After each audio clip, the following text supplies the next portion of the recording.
Let's turn to the advisory now. Amidst concerns over housing affordability, is rent vesting a better option for those struggling to get a foot on the property ladder? Glen Hare joining us from Fox and Hare Financial Advice. Glen, welcome back. Good to see you. So is this the best of both worlds, or what's the downside here? I mean, we can explore this, but rent vesting, I mean, how do you actually define rent vesting? A good question, Andrew. So rent vesting is essentially renting effectively where you want to live and investing in a property. Like all investments or financial decisions, there's certainly pros and unfortunately there certainly are cons or downsides as well. But we're certainly having more and more conversations around rent vesting and this being a potential opportunity, certainly for younger Australians to get into the property market. From a investment perspective or some of the pros, so rent vesting does create lifestyle flexibility. So it enables people to live where they want to live, but also ensure that they're making their money work harder through investment vehicles such as property.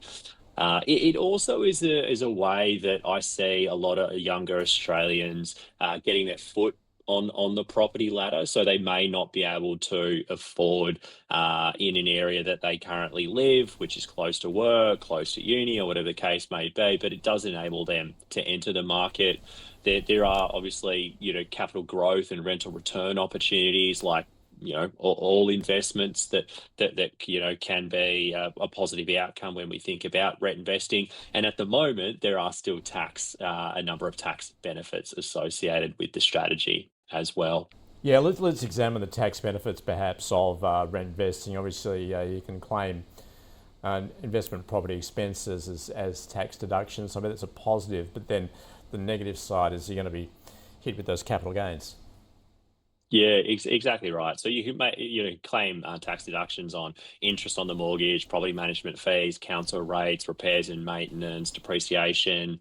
But you are 100% right. So unlike our primary place of residence or our home, you would have to pay capital gains tax on that investment, albeit you would get a 50% discount if you hold the property for more than 12 months. And that probably leads into some of the challenges, certainly that I see when it comes when it comes to rent vesting. And the first being, I suppose, that lack of security when it comes to your primary residence. And only today, Andrew, I was speaking with a young family that are currently rent vesting, and broadly, it's working for them at the moment. But they're mindful that their little boy Bobby is currently 2, and he's going to be going to school in the next couple of years, and they're no longer as comfortable with renting and effectively rent vesting than they were potentially a couple of years ago. They want that security of their own home, and purchasing an investment property as your first property also does then negate your ability to access first home buyer benefits.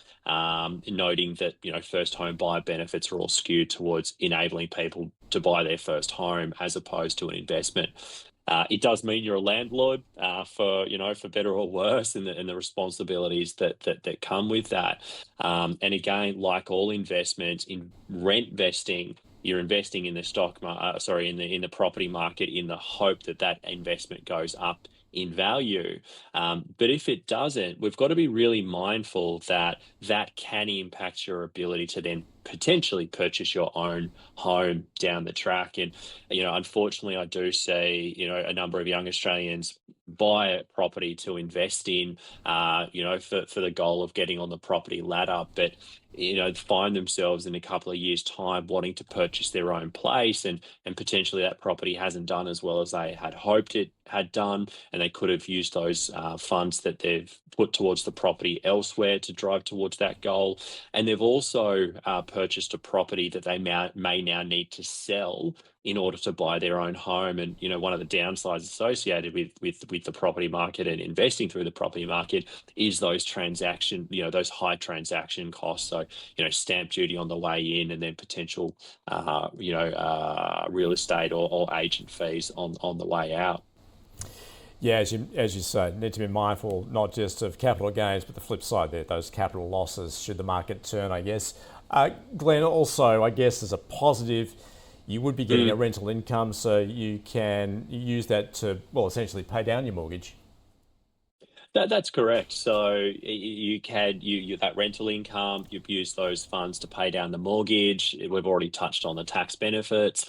One thing that I'd really encourage viewers to think about, though, is the genuine return on this property investment. Again, I've seen a number of times where someone in their mid-20s hypothetically has purchased a $500,000 property, really proud that they've got onto the property ladder, but then to find out that as they turn 35 years later, that the property maybe has gone up by $50,000, $60,000 over that 5 year period. And I'm mindful that obviously across Australia, property markets move very, very differently. But we've got to be, yes, we're getting rental income, but we also need to ensure that the actual underlying investment is growing in line with expectations as well.